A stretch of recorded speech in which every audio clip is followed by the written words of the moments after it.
বিজয়নগরে ব্যবসায়ীর স্বপ্ন পুড়ে ছাই।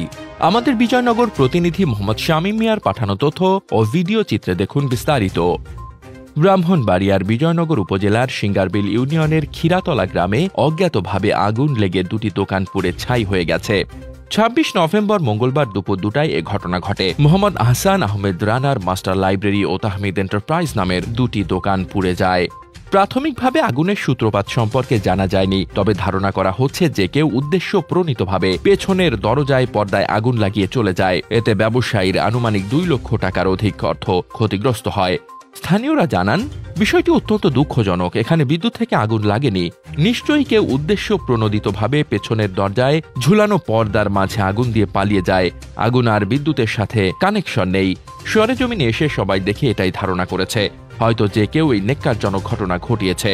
আগুনে দোকান পোড়ার বিষয়টি সুষ্ঠু তদন্তের মাধ্যমে খতিয়ে দেখার জন্য পুলিশ প্রশাসনের সুদৃষ্টি কামনা করেন স্থানীয় দোকান মালিকরা। মোহাম্মদ শামীম রেজা, নিউজ ডেস্ক, দৈনিক খোলা চোখ।